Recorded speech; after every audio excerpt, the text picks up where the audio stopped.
What is up, everybody? Dan the Fireman here, and we're going to be talking about 12 tips for first-time motorcycle riders. Now, these are my 12 tips, and it's definitely not the end-all, be-all, so please write in the comments for any tips, anything that you've learned on your own or from an uncle or family member or friend that have told you, hey, try this out, because I would love to hear that so other people can also hear it. And then, you know, who knows, I might be able to do another video, and then I'll put your name next to it and give you a cool shout-out, and it's going to be helping everybody. So let's jump into this first one. Okay, so number one, look where you want to go. Now I'm going to have some footage playing over my face because I don't know if you guys want to see me this whole time, but looking where you want to go is one of the biggest things. And this is something that I was taught as a very little kid when I was learning how to snowboard. I had an instructor to tell me, hey, look where you want to go because that's where you're going. Okay, so if you wherever your eyeballs are pointing and your face is pointing, pretty much that's where you're going. And he actually told me why he believed that, and it really does ring true when it comes to motorcycle riding. If you turn your head and point your eyes where you want to go, your shoulders tend to start to rotate that way. If your shoulders start to rotate that way, it starts to translate into your hips, and your hips start to rotate that way, and then your legs start to rotate that way. So on a motorcycle, if you're looking to the right, for instance, your arms and shoulders will start to turn to the right, which actually start doing more direct steering or even counter steering, and will actually turn the bike a little bit. So look where you want to go, and then look even further, especially in slow speed stuff, okay? So number two, ride more defensively than you drive. Now this is very important. Driving a car versus riding a motorcycle is really different, to be quite honest. You want to ride more defensively than you would be driving in a car, because in a car you have all this protection, you have all these different things, you have, you know, the roll cage, you have airbags, seat belts. We really don't have that. We have maybe helmet, jacket, gloves, boots, and pants, but I know a lot of people don't ride with full gear, so even at the end of the day, it's not even compared closely to the amount of protection that we have in a car. So you have to ride more defensively.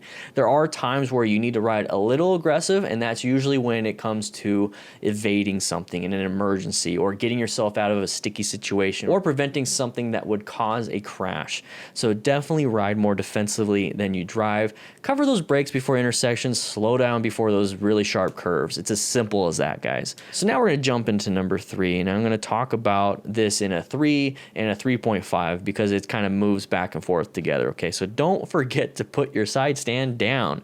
Here's the thing, is a lot of riders after a nice long ride, they're not thinking very well because they just had a great time, or maybe they're mentally exhausted and they shut the bike off, go to step off the bike, no side stand down, boom, drop the bike. I think a lot of us have done that. I've done it maybe 2 or 3 times in my whole riding career, and I know a lot of new riders do that all the time. So 3.5 on this one is make sure you put your side stand up. So one of the biggest things here is new riders will do their T-clocks. They're going through their fine C, and you know, they turn it on. They're like, why isn't my engine starting? Well, typically the side stand is still down, and it does have some form of a kill switch on it. So some bikes won't start if you have the side stand down. So make sure you put that side stand up when you want to take off, and put it down before you get off the bike. So number 4 is to adjust your mirrors before you actually take off. Okay, that is pretty big. When you're out riding, you're trying to, you know, do all these different things. You're situationally aware about all these potholes, pedestrians, cornering, and all intersections coming up. You definitely don't want to be looking at your mirror while riding and try to find your 360 space cushion, and your mirror is pointing right at your chest.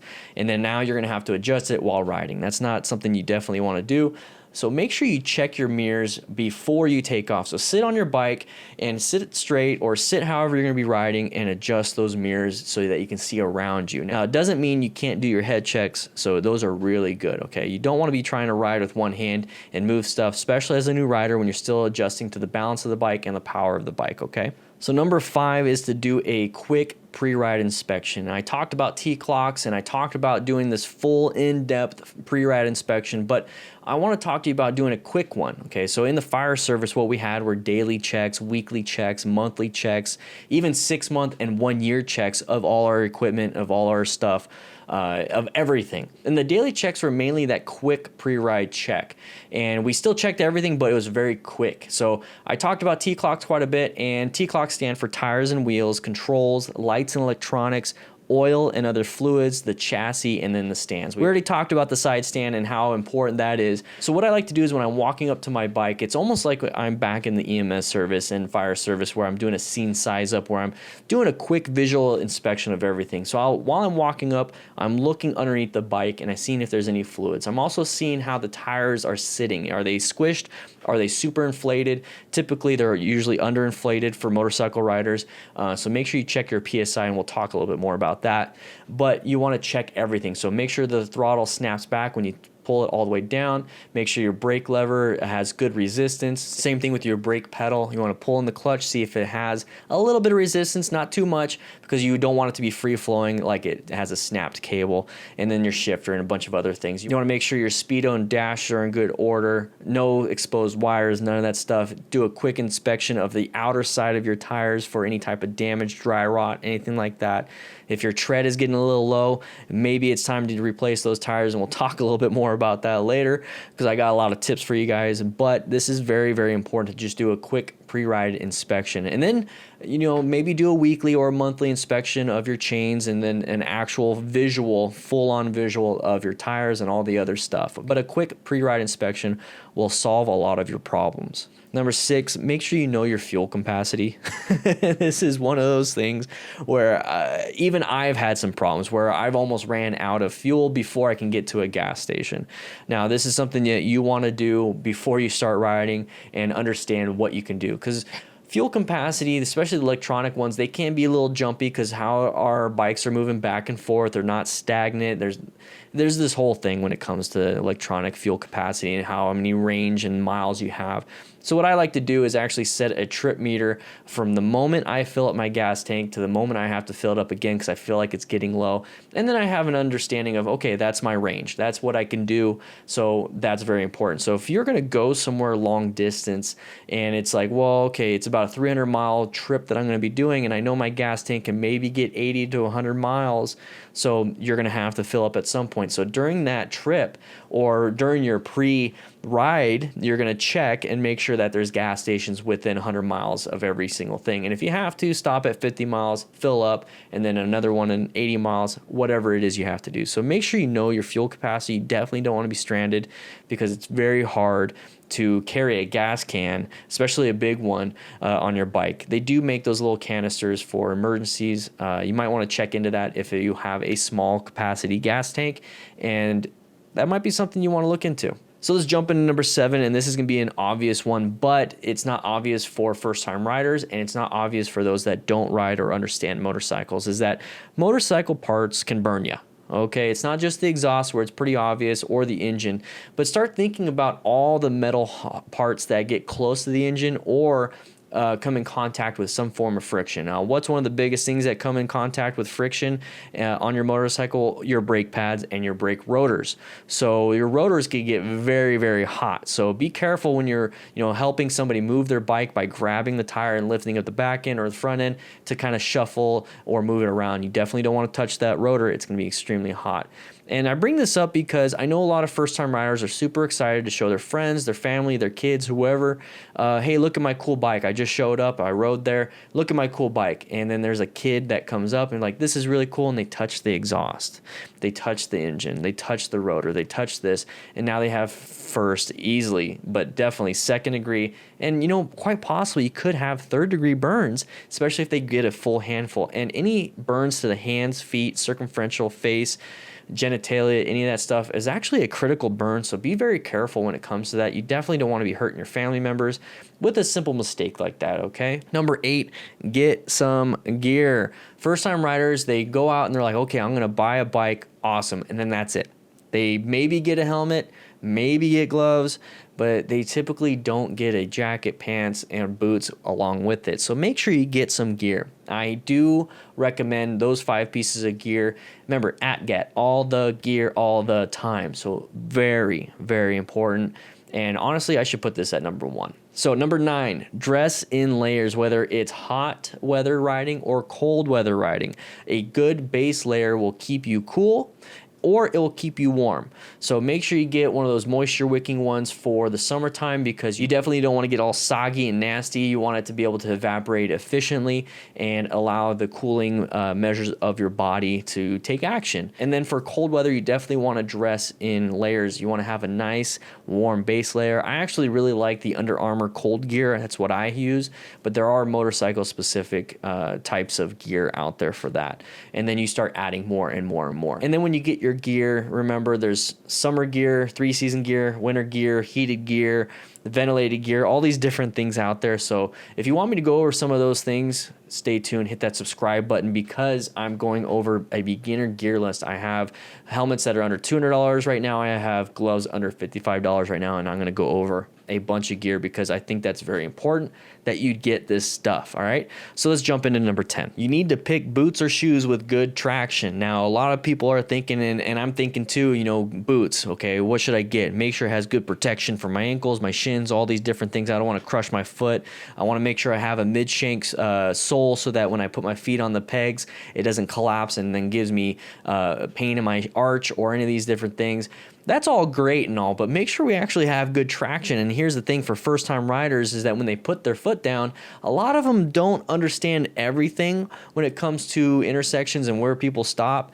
Well, guess what? There's plenty of oil, plenty of nasty stuff that could be slippery in those intersections where you stop. So you want to have good traction to where it's going to be able to push away some of that nasty stuff and get good mechanical grip on that ground so you don't slide out. Because the one thing you don't want to do, because it's super embarrassing, is pull up to an intersection, you come to a stop, you look badass, maybe there's a hot chick or hot guy right next to you, or there's a cool dog that you want to impress on the side of the road, you put your foot down, it slips, now you drop your bike, and you've damaged your bike, you damaged your ego, and it just sucks. So make sure you get some good boots with good traction, and on top of that, make sure it's good protection too. This is one that gets a lot of people out here, okay? Know your local motorcycle laws. That is really big. When you start to jump into motorcycling from driving, there's different things that you need to understand. For those that just go out and drive a car and don't really think about it, it pretty much complies to state law, okay? So automobile companies, make sure you have brake lights, turn signals, headlights, all these different things, and you pretty much comply with that law. When it comes to motorcycling, you might have to change a few things. You need to make sure, especially if you're in California, that you have all these emissions things, all these different crazy things. But I'm going to go ahead and talk about a little bit more in Arizona versus California. California, you need to wear a helmet. It's required. In Arizona, it's not. That's one big thing. So if you travel back and forth between state lines, you need to understand that. But in Arizona, there's different laws for neon underglow. There's different laws for how many headlights, brake lights, all these different things that you need. At the end of the day, all you need to wear in Arizona is a pair of safety glasses, and you can be completely naked while riding your motorcycle. Pretty crazy, because in Arizona, all you need is iPro. And if you're under 18, you need to have a helmet. That's it, pretty much. So that is very important to understand, and that's not even talking about what you need on your motorcycle. So understanding your local laws, because you don't want to be riding out, having a good time, and you're trying to save money up for some good gear or quality gear. Maybe you're saving up for a class, and then you get pulled over for a fix-it ticket, or you get pulled over and get a real ticket, and now you're paying $200 to $400, which could have been used towards this motorcycle class that you've been wanting to take, or for that new helmet that you've been saving up for. So you really don't want to be doing that. Understand your local laws. Don't drink and drive also. So anyways, we talked about the T-clocks and the pre-ride inspection and all these different things, but here's the thing, is double check your motorcycle tire pressure. That's important, everybody. Number 12 is to check your tire pressure. And it's not always about, well, I got to check the tire pressure because, it's going to be more safe. Now, that's the biggest thing. Okay, if it's underinflated, you're going to have some traction issues. You're going to have some issues when it comes to cornering. You don't want to, break off the beads and the seal of your tires to your rims. Definitely don't want to do that. But the main thing here for new riders, because I know you guys are safety conscious already, right? But you're also financially conscious. You want to make sure that you're getting the best bang for your buck.